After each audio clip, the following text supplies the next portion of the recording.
നമ്മളെ അർജുന അശോകൻ പറഞ്ഞൊരു ഇറച്ചിച്ചോറുണ്ടല്ലോ. അപ്പൊ ഇതാണ് ആ സാധനം, ഇറച്ചിച്ചോറ്. നമ്മളെ അർജുന അശോകൻ പറഞ്ഞൊരു ഇറച്ചിച്ചോറുണ്ടല്ലോ, കൊച്ചിക്കാരെ ഒരു ഇറച്ചിച്ചോറ്, അതായത് നൂര് ഹോട്ടലിലത്തെ ഇറച്ചിച്ചോറ്. ഞാനിവിടെ വന്നിട്ട് ഓർഡർ ചെയ്യാൻ നോക്കി, സാധനം കിട്ടിയില്ല. അപ്പോൾ ഭയങ്കര ആഗ്രഹം ഈ സാധനം കഴിക്കണമെന്ന്. അപ്പോൾ നമ്മൾ വീട്ടിലുണ്ടാക്കിയിട്ടുണ്ട് സാധനം. നമുക്ക് ജസ്റ്റ് ഒന്ന് നോക്കി നോക്കിയാലോ. അപ്പോൾ ഇതാണ് ആ സാധനം, ഇറച്ചിച്ചോറ്, അതായത് കൊച്ചിക്കാരുടെ മെയിൻ സാധനം ഇറച്ചിച്ചോറ്.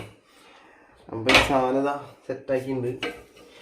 ഇത് വെള്ളിയാഴ്ച ആയതുകൊണ്ട് ജുമാക്ക് പോണായിട്ട് മുന്നേ ഞാൻ എടുത്ത്, കാരണം വെച്ചാൽ ഇതിൻ്റെ സ്മെല്ലും ആ ടേസ്റ്റിൻ്റെ എന്താണെന്ന് അറിയാൻ വേണ്ടിയിട്ട് കുറച്ചെടുത്ത്.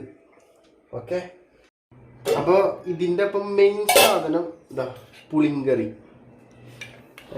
ഇതിവിടുത്തെ സ്പെഷ്യലാണെന്ന് പറഞ്ഞത്. അപ്പം ഇതും ജസ്റ്റ് സൈഡിൽ ഇങ്ങനെ ഒഴിക്കാം. കുറേ ഒന്നും ഒഴിക്കുന്നില്ല, എനിക്കധികം വലിയ താല്പര്യമില്ല സാധനം. അപ്പോൾ അതാ ഇറച്ചിച്ചോറ്, അതായത് കൊച്ചിക്കാർ പണ്ട് വെച്ചിരുന്നൊരു സാധനമാണ് ഈ സാധനം, ഇറച്ചിച്ചോറ്. പാവങ്ങളുടെ ബിരിയാണി എന്നൊക്കെ പറയണേക്കുണ്ട്. ഇവർ പറഞ്ഞതാണ്, എനിക്ക് കറക്റ്റായിട്ട് കാര്യം അറിയില്ല. അപ്പോൾ ഇതിങ്ങനെ കുറച്ച് പുളിഞ്ചൊക്കെ എടുത്തിട്ട് കുറച്ച് ബീഫ് എടുക്കാം, ഇങ്ങനെയൊക്കെ. ഓ സൂപ്പർ സാധനം.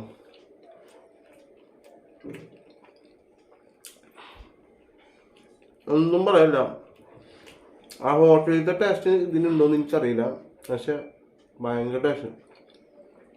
ഇറച്ചിച്ചോറ് വേറെ ലെവല്.